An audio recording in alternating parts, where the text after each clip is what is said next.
pemenang sejarah itulah manusia kapitalis, sistem yang menang adalah demokrasi liberal. Anda milih kebebasan atau kemakmuran.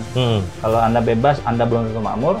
Kalau Anda makmur, Anda belum tentu bebas. Elit dunia itulah yang menyebabkan ketidakadilan, sehingga harus muncul pemimpin-pemimpin yang, padahal kan demokrasi ya liberal, demokrasi itu kan bebas. Jangan lagi tergoda untuk kembali menginginkan kepemimpinan yang kuat tapi otoriter. Biarkan saja besok orang menyatakan apapun tentang pemilihan umum, tentang demokrasi, tentang kebijakan, biarkan saja. Nanti akan terjadi situasi yang alamiah menuju demokrasi yang matang.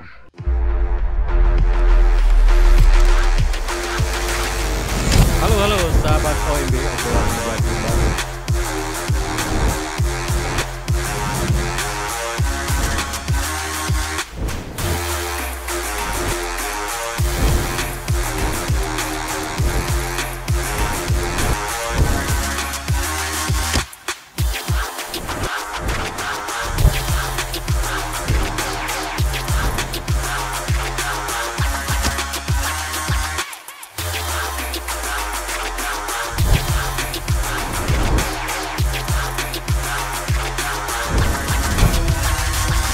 Perkembangan demokrasi dunia dalam konteks nasional Indonesia itu mengalami turbulensi karena perkembangan baru, ya.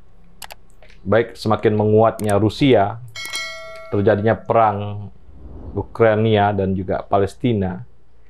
Ini seakan-akan mendorong banyak cara. Jadi seorang presiden dia juga mendorong demokrasi, dia juga bersifat untuk leading, untuk memimpin negaranya agar tidak mengalami instabilitas. Dan dua ujung ini adalah sebuah seni demokrasi yang harus dilakukan oleh seorang presiden atau pemimpin sebuah negara. Nah, hari ini telah datang Bung Hanif, pengamat politik nasional internasional, dan kita akan membahas itu. Silakan Bung Hanif. Ya, kita awalikan dari sebuah pernyataan yang kontroversial. Ya. Sekitar tahun 92, Francis Fukuyama bilang, ya, perang dingin telah berakhir, kita telah sampai pada akhir sejarah, dan manusia pemenang sejarah itulah manusia kapitalis, sistem yang menang adalah demokrasi liberal. Oke. Tapi tahun 2012 dia mengoreksi itu sendiri. Ya. 2012, Francis Fukuyama bilang sosialisme bisa menjadi satu jawaban. Dia bicara itu saat Cina sedang bertransformasi menjadi salah satu kekuatan baru, kekuatan ekonomi baru, kekuatan ekonomi ketiga terbesar dunia. Ya, Francis Fukuyama. Hanya yang menarik, Cina ini kan tidak memakai demokrasi liberal. Demokrasinya sentralistik. Itu kan dalam undang-undang dasarnya mereka, ya. Asas negara Cina itu adalah sentralisme demokratik. Jadi sistemnya komunis dan ekonominya liberal. Tetap terpusat, tapi rakyat bebas kaya, bahkan mungkin ya mobil mewah di sana udah memenuhi jalanan di China, Shanghai dan Beijing dan lain sebagainya. Nah, ini menarik. Hari ini 11 tahun setelah Francis Fukuyama mengoreksi pandangannya tentang akhir sejarah, ada satu fenomena di dunia ini tentang namanya populisme. Populisme. Populisme bicara tentang bagaimana elit dunia itulah yang menyebabkan ketidakadilan, sehingga harus muncul pemimpin-pemimpin yang lebih bicara tentang agenda-agenda kerakyatan, populisme rasanya. Kita ingat bagaimanapun Joko Widodo menang dengan populisme. Isu-isu populis, walaupun dia dalam kategori sebenarnya bukan populisme, dia kan bagaimanapun didorong elit, ya, didorong elit. Lalu kita ingat ada orang seperti Donald Trump, populisme. Habib Rizik, populisme juga bagaimana? Habib Rizik populisme. Populisme by dari ideologinya sendiri juga, bukan Islamnya, ya, tapi dari cara dia mengeluarkan isu-isu bagaimana mengalahkan 9 naga 99 cacing, itu sebenarnya bagian dari populisme juga. Jadi kalau tadi saya bilang Jokowi adalah populisme, ada kontroversinya juga karena dia tetap bagian dari elit seperti yang kita lihat seperti hari ini. Gitu, Bang. Simptom-simptom nasional. Gimana kita melihat gejala-gejala internasional, Bung Hanif? Ya, populisme kita lihat saat Putin dengan dalih bahwa dia ingin menyelamatkan etnis Rusia ya, yang sebenarnya kan etnis Rusia ada di mana-mana di negara-negara bekas Uni Soviet itu kan akibat dari Stalinisme dan Rusifikasi Uni Soviet. Jadi Stalin sengaja mentransfer banyak elit orang etnis Rusia ke beberapa daerah negara bagian Uni Soviet untuk menjamin bahwa negara-negara tersebut di bawah kendali. Sebagaimana dulu mungkin ya, walaupun tidak tepat sekali dianalogikan, Pak Harto banyak mentransmigrasikan orang Jawa ke Papua, ke Lampung. Itu dari zaman Belanda, tapi kan dilanjutkan sama dia. Dan maka kedamaian waktu zaman Orde Baru salah satunya adalah bagian dari banyaknya orang-orang Jawa. Bukan hanya orang Jawa yang Jawa Tengah, Jawa Timur, masuk orang Jawa Barat juga ditransmigrasikan ke... Masuk Bali ya? Termasuk Bali. Itu salah satu dampaknya adalah stabilitas nasional. Nah, stabilitas nasional yang di zaman Stalin, Khrushchev, dan lain sebagainya itu kan runtuh ketika Uni Soviet bubar, terjadilah derusifikasi. Ya, sebenarnya memang Ukraina mencoba untuk menderusifikasi orang-orang etnis Rusia ada benarnya, karena kita lihat banyak artikel yang menulis tentang banyak sekali orang-orang Rusia yang tidak bisa menampilkan identitas kerusiaannya di beberapa daerah. Akhirnya dengan dalih itu pula Putin mencoba mencaplok, semuanya mencaplok itu kan, Luhansk, Donetsk, Crimea itu kan mencaplok. Nah, menariknya kalau kita lihat sekarang, ketika sebenarnya Ukraina sedang berhasil mendesak Rusia di banyak front, tiba-tiba ada Hamas dan Israel. Nah, ini menarik. Karena dari kita lihat pendapat dunia, pendapat para pemimpin dunia saat ini berkembang, ternyata Rusia, Iran, dan Cina adalah yang sangat mensupport Hamas. Tidak ke Otoritas Nasional Palestinanya, tapi Hamasnya. Karena tidak Hamas ke Fatah ya? Tidak ke Fatah, tidak ke faksi-faksi lain yang puluhan faksi di Palestina, tapi ke Hamas.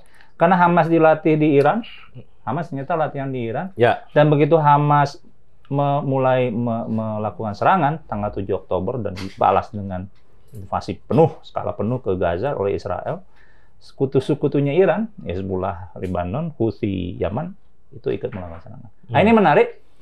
Jadi, kan kalau kita mundur sedikit ke belakang di tahun 1993, saat tadi Francis Fukuyama bilang demokrasi, perdamaian, kapitalisme adalah jalan keluar untuk semua masalah dunia saat itu, atau tidak lagi otoriter, itu kan adalah saat di mana Fatah, PLO lebih tepatnya, memilih untuk berdamai, membangun negara Palestina dengan jalan damai. Tiba-tiba hari ini orang tidak percaya dengan jalan damai itu.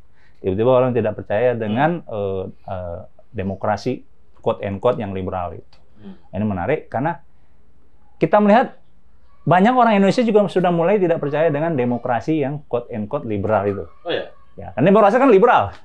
Kita bebas bicara, semuanya Pak Habibie kan. Bukannya Putin juga liberal sebenarnya awalnya? Putin awalnya liberal, tapi kan kita lihat banyak sekali otoritarianisme yang dia tunjukkan, ya walaupun nggak terbukti ya. Banyak wartawan tewas. Lawan-lawan politiknya tersingkir. Minimal kalau misalnya dia terlalu kuat didukung, dia diperlakukan konyol di media sosial apa segala. Dan ada Putinisme kan, ada Putin fanboy di mana-mana, termasuk Indonesia itu aktif di media sosial dengan memuji-muji Putin ya. Nah, ini ada fenomena apa ya? Saya menyebutnya mungkin kurang tepat ya, belum ilmiah. Dedemokratisasi. Dedemokratisasi. Kita berusaha untuk membuat demokrasi itu sesuai dan otoritarianisme itu suatu hal yang nggak masalah. Gitu. Maka kadang-kadang saya melihat kalau ketika misalnya ada isu penghinaan terhadap kepala negara atau pejabat, orang kalau yang dihina itu pejabat yang dia tidak sukai, pasti dia mulai meminta ini kebebasan berbicara. Tapi kalau ya tokoh politik atau kita nggak usah sebut nama dulu ya, modus-modus saja dulu. Atau tokoh politik itu yang dia sukai, ya dia akan berusaha sekuat tenaga supaya orang yang melakukan penghinaan itu atas dasar kebebasan berbicara untuk entah pidana, entah meminta maaf, entah dan sebagainya. Kita tahu lah itu terjadi di Indonesia terutama. Ini itu standar ganda ya? Standar ganda gitu. Padahal kan demokrasi ya liberal, demokrasi itu kan bebas, gitu aja. Nah, ini kan belum terlihat jelas nih, Bung Hanif. Sebenarnya dunia ini pengelompokannya gimana? Pengelompokannya udah multipolar ya. Yeah. Karena kalau misalnya kita pakai logik perang dingin, ada blok barat dan blok timur udah nggak relevan sekarang. Karena setelah perang dingin usai ada unipolaritas, ada unipolarisme Amerika penguasanya. Tapi kemudian kita lihat gaya Rusia, dia mereka ada pakar politik memberi namanya Bolshevisme. Jadi bebas kecintaan terhadap Rusia itu bebas-bebasnya, tapi jangan coba-coba usik Putin. Jangan coba-coba usik Putin. Demonstrasi bebas di sana, kebebasan memberikan pendapat jauh lebih bebas daripada misalnya di Republik Rakyat Cina. Karena kalau Republik Rakyat Cina ya bukan hanya mengkritik partai komunis, tapi mengangkat isu sensitif seperti misalnya Tiananmen kan tidak bisa di sana. Google tidak bisa masuk di Rusia, masih bisa masuk Google, di sini nggak bisa. Jadi ada lagi India yang menarik. Nah ini ya. India begitu bebas, tapi persekusi terhadap minoritasnya tinggi. Kan kalau kita lihat di media sosial nggak hanya Muslim, tapi orang-orang yang non Hindu, ya orang Katolik, orang Kristen, orang Sikh juga mengalami hal yang sama, mungkin juga tidak dalam skala berdarah, skalanya ya ejek-ejekan lah. Tapi nasionalisme India sekarang naik sekali karena mereka selain kita lihat puncaknya adalah bisa mengirimkan modul pesawat ruang angkasa ke bulan, ya mereka termasuk ekonomi terbesar mungkin 5 atau dunia ya, terbesar dunia. Dan punya kapal induk secara militer itu kan bisa punya 3. Ya, mereka kan kalau kayak kita ya punya 3 armada, tapi 3 armada kita ini kan armada pantai semua. Kalau mereka 3 armadanya memang bisa diproyeksikan untuk menjaga jalur dagang India ke seluruh. Nah, itu menarik. Jadi ada berapa tuh? Ada 5 kekuatan dunia. Bahkan Jepang tuh kalau saya lihat kadang-kadang dia tidak lagi menginduk pada Amerika. Dia sudah punya kepentingan nasional sendiri dan kadang-kadang eskalasi konflik antara Jepang dengan rival-rival tradisionalnya, Korea misalnya, Cina, Rusia itu mulai meningkat gitu. Walaupun mereka tidak mungkin menjadikan eskalasinya menjadi pernyataan perang. Nah, kalau multipolaritas ini berlanjut, memang kita khawatir pertama demokrasi ya. Kalau saya meyakini memang demokrasi sistem terbaik. Kalau nggak terbaik, katanya sih sistem kedua terbaik lah. Sistem kedua terbaik karena menjamin orang kebebasan bicara. Partisipasi juga ya. Tapi tidak menjamin kemakmuran memang. Itu menariknya. Demokrasi nggak menjamin kemakmuran. Saya khawatir ke depan kita lebih mulai cenderung dunia ini pada kecintaan terhadap sosok-sosok kepemimpinan yang otoriter, yang memberikan pilihan, Anda memilih kebebasan atau kemakmuran. Kalau Anda bebas, Anda belum tentu makmur. Kalau Anda makmur, Anda belum tentu bebas. Itu kan khawatir ya. Karena kalau saya melihat misalnya anak muda, waktu di Indonesia ada isu DPT misalnya. DPT kan soal demokrasi prosedural. Itu tahun 2008, tahun 2009. Nggak banyak tuh yang peduli soal itu. Anak muda bicara tentang isu kecurangan pemilu di Indonesia yang hasilnya yang hanya pemilu pusat ya, pemilu pilkada juga hampir tiap saat. 2015 berapa kantor KPU yang kebakar kan? Nggak. Kaum muda terpelajarnya biasa aja tuh, kayak menganggap ya udahlah fenomena biasa. Maka saya punya kekhawatiran bahwa masa depan kita ini adalah munculnya anak-anak muda terpelajar yang menganggap sah-sah saja pemimpin yang otoriter itu mengurangi derajat kebebasan berpendapat, kebebasan berusaha, dan dalam kebebasan apapun dalam demokrasi, kebebasan hak asasi manusia itu nggak dipertimbangkan gitu dalam demokrasi. Gitu. Nah, berarti gimana nih tesis tadi yang libertarian tuh dia posisinya gimana sekarang, antara otoritarian atau libertariannya gimana? Kalau saya bilang, kepemimpinan masa depan kita ini haruslah kepemimpinan yang siap menghadapi turbulensi apapun. Dia kuat, tapi dia siap menghadapi turbulensi. Seperti Pak Habibie waktu 98. Sebenarnya kalau saya melihat, saya tahun 98 masih SMP, kelas 2. Tapi gambar anak-anak Forkot Famred di Semanggi yang... Lu lihat ya? Lihatlah di TV ya. Walaupun kan zaman dulu TV delay ya. Aksinya hari Senin, beritanya Rabu pagi. Gitu. Atau nggak Rabu pagi. Itu koran. Selasa pagi baru nonton. Itu kan ada Intel ditabrak Jeep di bawah Semanggi. Ini saya lihat tuh di TV. Gitu. Kita boleh dulu saya di asrama dulu nonton TV itu malam boleh. Yeah. Oh, kok begini gitu demokratisasi. Ternyata setelah 25 tahun lewat, saya menyadari memang Pak Habibie membiarkan itu. Tapi dia kan kuat. Ketua Dewan Pembina Partai Golkar, kan presiden. Dia rupanya dalam banyak cerita orang-orang yang ada di rezim kekuasaannya Habibie, dia memang membiarkan begitu. Nih, kemudian kita dapat cerita yang November 25 tahun lalu ya. Kebetulan bulan November tanggal 5. Ya. Ada peristiwa Semanggi 1 ya, November 1998. Dia sebenarnya membiarkan itu terjadi. Kenapa? Karena kalau situasi yang chaos itu terjadi dengan tanpa intervensi, maka situasi chaotic yang random tadi sebenarnya kalau dalam fisika kan ada ya namanya teori chaos ya. Polanya akan terbentuk sendiri. Ya, Habibie kan teknik penerbangan, dia turbulensi ilmunya. Nanti akan menjadi sesuatu yang kompleks. Oh, ada oposisi yang kuat, civil society, ada rezim yang kuat juga gitu. Jangan sampai rezimnya lemah gitu kan. Kalau lemah kan dia bagaimana mendeliver kebijakan-kebijakannya. Nah, udah biarkan aja itu berkoalisi. Sayangnya kan memang ada ini otokritik dari saya pribadi. Kemudian civil society itu dikanalisasi di Ciganjur. Oke. Ciganjur. Nah, itu disederhanakan. Harusnya biarkan saja. Seperti waktu Prancis. Nah, Prancis gimana? Prancis kan Louis XVI dulu kan. Dia mau tidak mau kan dalam ceritanya dia membiarkan revolusi terjadi. Dia bahkan membiarkan orang-orang memenggal satu persatu komandan-komandannya kan. Pasukan Swiss Guard-nya dipenggal satu persatu, yang di Bastille, dia biarkan gitu. Walaupun dia tidak bisa mencegah menurunnya penerimaan negara, kan Menteri Keuangannya Necker itu meninggal.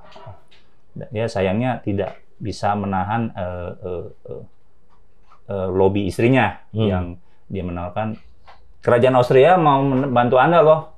Akibatnya adalah ketika rakyat tahu bahwa dia meminta bantuan Austria, mau kabur, dihadang kan, dan dipenggal oleh Guillotine. Udah muncul Robespierre kan? Ya. Robespierre menariknya adalah kalau dulu di SMP, SMA selalu dikatakan dia adalah orang yang mempelopori reign of terror, pemerintah teror. Ada yang nggak disampaikan. Robespierre itu salah satu orang yang berjasa menyusun piagam hak asasi manusia, la droit de l'homme de citoyen itu, piagam hak asasi manusia warga. Dia salah satu penyusunnya. Dan dia mewarisi sebuah pemikiran yang masih lanjut di Prancis, yaitu kekiri-kirian Jacobinism. Dan semua kelompok kiri dianggap kelompok Jakobang. Dan apapun tindakan Robespierre, ya itu Robespierre saja. Kenapa dia memenggal temannya satu persatu? Lalu tapi kan piagam hak asasi manusia itu sampai sekarang masih bertahan gitu. Udah berapa tahun tuh ya. Berarti visioner ya? Sangat visioner. Sangat visioner gitu. Artinya apa? Pemimpin yang terpilih di Indonesia, di manapun, tetap harus punya visi tentang bagaimana yang pertama dilindungi oleh negara itu hak. Itu hak. Hak dulu. Hak asasinya dilindungi dulu. Jadi demokrasi dong? Demokrasi. Demokrasi. Perkara dia akan menjadi otoriter, pasti ada sesuatu kekuatan yang akan menghukum dia. Pasti ada yang menghukum dia, mengontrol dia. Kalau check and balance-nya pasti akan terjadi. Seperti waktu Pak Habibie. Pak Habibie kan sebenarnya nggak sampai Robespierre lah. Tapi kan dia digiloteng juga gitu, dipenggal juga di dalam sidang umum MPR. Tahun depan. Tahun depannya. Oktober ya, Oktober 99. Dia ditolak gitu. Padahal cuma satu cacatnya. Timor Timur lepas. Timor Timur lepas. Dan itu kan demokrasi. Yeah. Harusnya orang yang punya komitmen demokrasi membela dong keputusan Pak Habibie. Kelompok ultranasionalis nggak terima. Akhirnya ditolak. Nah, tapi ya sudahlah, Pak Habibie udah menjadi korban daripada demokratisasi itu sendiri. It's okay. Komitmen kita sekarang yang sebagai hari ini, jangan lagi tergoda untuk kembali menginginkan kepemimpinan yang kuat tapi otoriter. Kuat tapi demokratis gitu. Kuat dalam artian dia kuat adalah satu, dia kuat secara politik, partai politik. Dua, dia dia memiliki dukungan birokrasi, udah jelas lah. Birokrasinya yang memang bukan yang kesana kemari, gitu, yang nggak setia pada negara. Birokrasinya setia pada negara, siapapun terpilih dia harus ikut kepala negaranya. Ketiga, dia punya komitmen yang kuat terhadap civil society yang kuat. Biarkan saja besok orang menyatakan apapun tentang pemilihan umum, tentang demokrasi, tentang kebijakan ekonomi. Biarkan saja. Nanti akan terjadi situasi yang alamiah menuju demokrasi yang matang. Untuk konsolidasi demokrasi itu bahasanya. Dan demokrasi tumbuh di situ. Nah, sedikit sebelum kita tutup, militer posisinya di mana? Militer posisinya haruslah dia menjadi birokrasi. Militer kan padanya birokrasi kan, tapi birokrasi yang militer. Kan birokrasi ada dua, yang sipil yang militer. Artinya dia birokrasi itu sendiri harus punya komitmen, komitmen terhadap demokrasi. Kalau ada satu kebijakan negara yang melanggar undang-undang dasar, melanggar undang-undang, ya dia harus bersikap gitu. Harus punya sikap, misalnya. Jadi garda konstitusi. Garda konstitusi. Gitu. Sebagaimana kita lihat di Amerika, ketika Donald Trump menghubungi salah satu sekretaris negara. Memang sekretaris negara di sana dipilih, tapi tetap dia birokrasi. Sekretaris negara salah satu negara bagian, dia minta ini hasil pemilu direkayasa aja supaya saya menang. Kalau nggak salah negara bagian Florida, kalau nggak salah ya. Dia nggak bisa, karena dia terhalang oleh sumpah. Saya setia pada sumpah saya, bukan pada Anda. Gitu. Bisa gitu ya? Walaupun nggak perlu penentangan terbuka lah kayak di Portugal. Gus Dur dulu militer jawab gitu? Gus Dur militer gitu. Saya nggak bisa. Saya sudah bersumpah untuk ikut kata DPR gitu. Akibatnya Jadi sebelum peristiwanya Trump, Gus Dur udah duluan ya? Gus Dur udah duluan. Oke. Itulah perkembangan demokrasi terkini Indonesia dan dunia yang disampaikan oleh Bung Hanif. Terima kasih.